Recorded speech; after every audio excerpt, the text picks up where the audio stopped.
boys and girls, children of all ages. Welcome to Robert Sports Show.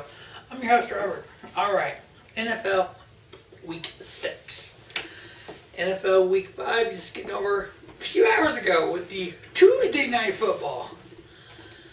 Wow, this pandemic is really taking its toll at this point. You know, in MLB season, we had the Florida Marlins and the St. Louis Cardinals coming down with it, missing a bunch of games, had a bunch of doubleheaders down the stretch.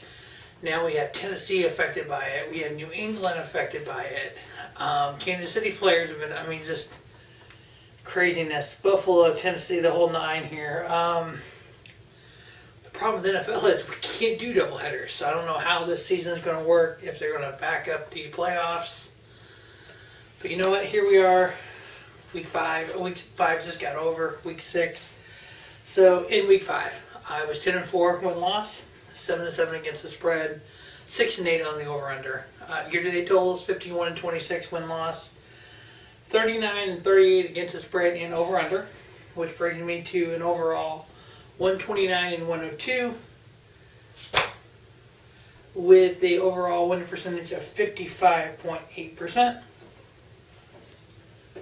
So first game for Week 6, we have the 4-1 Chicago Bears versus the 3-2 Carolina Panthers. The Bears are the second in the AFC North. The only loss was to the AFC Indianapolis Colts, so they are 4-0 versus the NFC. Panthers are second in the NFC South. Home team, this is not Thursday Night Football, so Carolina's favored by 2.5. You know what? I like the Bears in this. They're playing good football. Nick Foles is playing pretty good there. They've benched Trubisky's benched. Who knows where he's going to end up? I'm giving Chicago 2.5. I got them winning, covering under on the 44. The fact that they're 4-0 versus the NFC, I think that plays well here.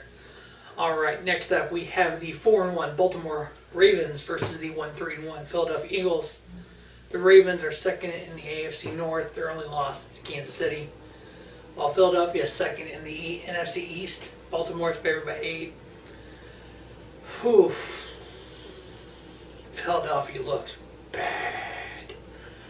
I got Baltimore winning, covering over on the 46.5. Oh boy, here's a matchup that only certain fan bases will be watching. The 0-5 Atlanta Falcons versus the 1-4 Minnesota Vikings. The Falcons are one of 3 0-5 teams. Minnesota's only one was versus 0-3 Houston Texans team. Falcons is a dumpster fire. Fire their coach, fire their GM. Let's see what happens.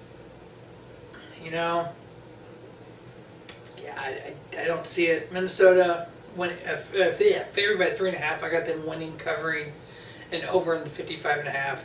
They'll have 2 wins, and both against winless teams. Next up, this actually on paper is a good matchup. We have the 4-1 Cleveland Browns versus the 4-0 Pittsburgh Steelers. Cleveland's only loss was to Baltimore 38-6 in Week 1. Their average points scored in they've averaged 37.5 points a game since their Week 1 loss. Now, this is a very unique stat. Of the 5 teams that Cleveland has played, their record is 7-12-1. 4 of those 7 wins came from Baltimore. Now, Pittsburgh's opponents, 3-15-1 on the season. 4-1, 4-0 does look good, but they've played some shit teams. I'm not completely sold on the Browns yet. That was a nasty loss in Week 1 to Baltimore. I got Pittsburgh, they're favored by 3.5. I got them winning, covering under on the 51. Next up, we have the battle of the Houston teams. Houston Texans 1-4 versus the former Houston team, Tennessee Titans 4-0. Houston's only win was versus Jacksonville 30-14. Tennessee beat Jacksonville 33-30. So both teams have in common of beating Jacksonville. Tennessee coming off a underdog win versus Buffalo. I got Tennessee winning. Tennessee covering the 4. And over on the 49.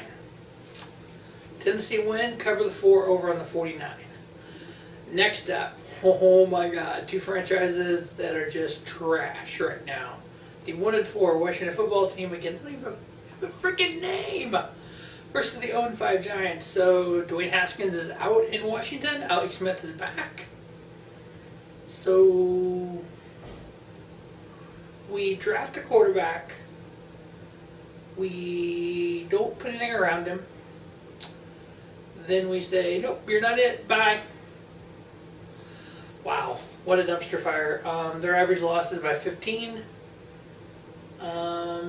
They won week... What? I can't read my own handwriting. So they beat Philly in week 1 as their only one. Their average loss is by 15.75 points. Crazy. The Giants, on the other hand, their average loss is only by 10. They lost to the 49ers by 27. Besides that game, their average loss is 6 points. So it's like they're right there. They just can't get over the edge. You know what? The Alex Smith story is pretty intriguing. I'm giving the 3 points to Washington. The Giants are just a dumpster fire. Football team, goddamn. Football team winning, covering the 3 and under on the 43. Next up, we have the 1-3 Denver Broncos versus the 2-2 New England Patriots. Now, 2 of Denver's last 2 losses. They lost by 2 to Tennessee, lost by 5 to Pittsburgh. Not horrible, not great. New England. Last year, they started the season 4-0. 2018, they started the season 2-2. 2016, they started the season 3-1. 2017, 2-2. 2015, 4-0. They've been here before. Belichick's been here before. They come back with a win with the bye week last week. New England's favored by 7.5. I got them winning, covering, and under on the 47.5. I think Belichick will just keep on clicking. Next up, we have the 1-3-1 Cincinnati Bengals versus the Indianapolis Colts, who are 3-2. Both teams to beat the Jacksonville Jaguars. Where have we heard that before? The Bengals won 33-25, while Indy beat them 27-20. In this game, the Colts are favored by 8. I got the Colts winning. I got Cincinnati covering the 8, taking over on the 46.5. Next up, we have the 1-3 Detroit Lions versus the 1-4 Jacksonville Jaguars. The Jaguars have given 4th most points in the NFC this year at 147, while Detroit this is the 2 out of the last 3 years they've started 1-3. Last year they were 2-1-1 at this point, 1-3 in 2018 and 3-1 in 2017. Detroit is favored by 3.5. You know what? I'm giving the 3.5 to Jacksonville. I got them winning, covering, and over on the 54.5. Hey, I'm only a Jaguars fan because Tony Khan, his dad, Shaka Khan, owns the Jaguars. Him and his son, Tony and Shaq, own AEW Wrestling, All Elite Wrestling, and I'm a wrestling fan. That is the only reason I'm a Jacksonville Jaguars fan currently, and that's why I'm picking them to win. Yeah, no, it makes no sense, I know, right? But hey, what, it works.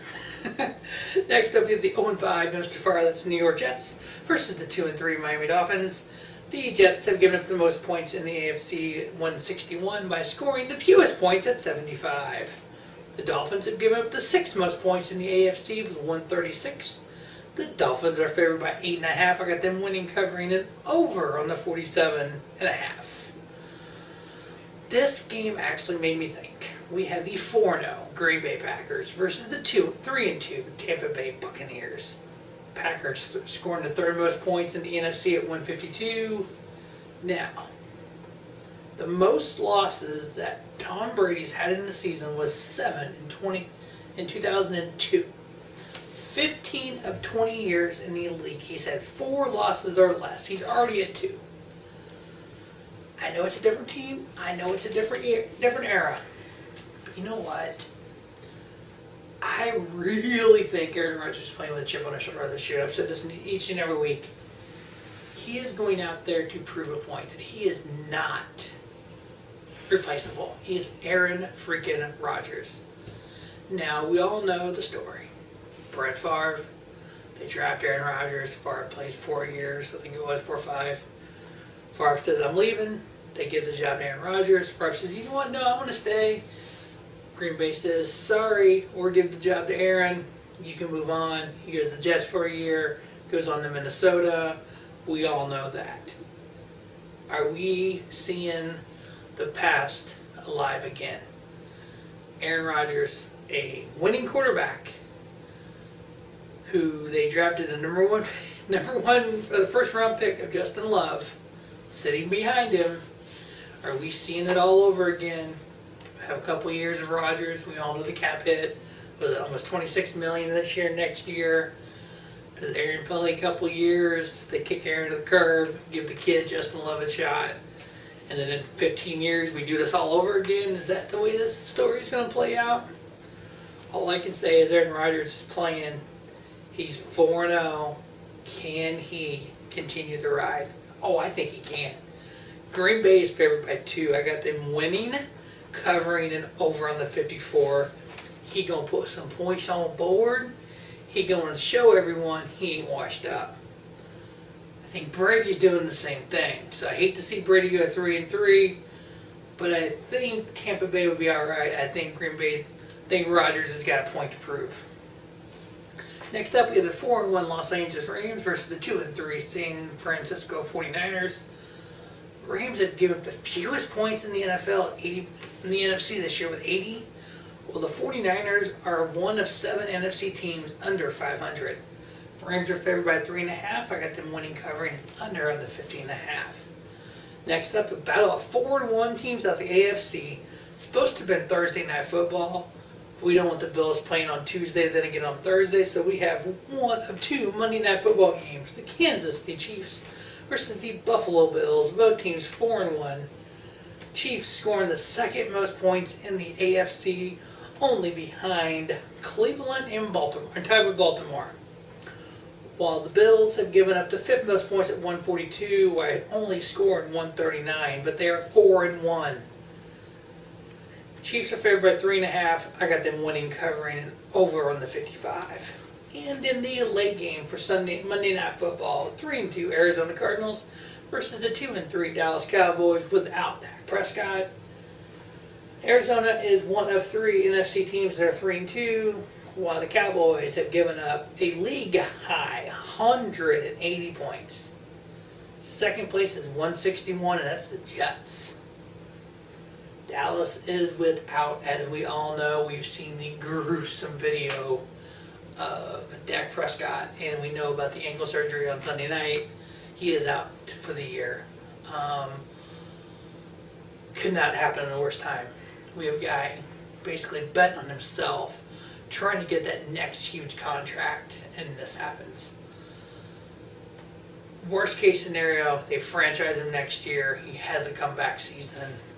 It's just sad that, it couldn't happen at a worse time for him. But you know what? I think Andy Dalton's got a point to prove here. I think he's not washed up. He wasn't great in Cincinnati. But you know what? He's going to come in. He's going to lead the Cowboys. How about them Cowboys? Arizona's favored by 2.5. I'm giving it to Dallas. I think Dallas is going to play with purpose here. Cowboys win, cover the 2.5, and over on the 54.5. Now, just like I did last week, I am doing a few picks of Week 7 of the NCAA. Life has happened here in 2020. It's hard for me to do everything I want to do with the NCAA and NFL. So I'm just going to combine it for right now. So now in Week 6 I did this. So I did 7 games last week. I got 9 games this week. Last week I went 4-3 on the win and loss, 2-5 against the spread, 5-2 on the over/under, which brings the year-to-date at 60-23. A win and loss, 38-45 against the spread, over/under 36-47. Overall, 53.8 in the NCAA. Week 5 I didn't do anything, so I got week 1 through 4, then 6, and this is week 7. Like I said, we got 9 games here. First game, we had the 10th ranked Oklahoma State Cowboys 3-0 versus the Baylor Bears 1-1. The Cowboys are favored by 7. I got them winning, covering, and over on the 52.5. Next up, matchup of the year. 3rd ranked Georgia Bulldogs 3-0 versus the second-ranked Alabama Crimson Tide, 3-0. Alabama is favored by 6. I got them winning. Georgia covering the 6, under on the 57. Next up, we have the 17th-ranked LSU Tigers, 1-2, versus the 4th-ranked Florida Gators, 2-1. Gators are favored by 11.5. I got them winning. Tigers covering the 11.5 and under on the 73. Next up, the 1-2 Ole Miss Rebels versus the Arkansas Razorbacks, 1-2. Rebels are favored by 3. I got them winning, covering it over on the 76.5. Many points as Lane Kiffin and the Rebels put on the board last week against Alabama. Oh yeah. Next up, the 1-3 Louisville Cardinal versus the 5th-ranked Notre Dame Fighting Irish at 3-0. Notre Dame's favored by 16.5. I got them winning, covering it over on the 64. Next up, we have the number 1 ranked Clemson Tigers, 4-0 versus the Georgia Tech Yellow Jackets, 2-2. Tigers are favored by 27. I got Georgia Tech covering the 27 and over on the 63. Next up, the 13th ranked Auburn Tigers, 2-1 versus the 1-2 South Carolina Gamecocks. Tigers favored by 3. I got them winning, covering and under on the 51.5. Next up, Pittsburgh Panthers, 3-2 versus the 7th-ranked Miami Hurricanes, who are 3-1. We got a hurricane coming in Pittsburgh. Against Pittsburgh, Miami favored by 10.5. I got them winning, covering and taking over on that 48.5. And last but not least, the 15th-ranked BYU Cougars, 4-0 versus the Houston Cougars, who are 1-0. Houston had the first 2 games canceled due to COVID. BYU is favored by 5. I'm giving that 5 to Houston. I like Houston this year. I got them winning, covering and under on the 62.5. Ladies and gentlemen, that is NFL Week 6, NCAA Week 7. And as always, thanks for watching Robert Sports Show. And don't just have a great day. Have a spiffy day. Robert Sports Show, your YouTube leader in sports channel content.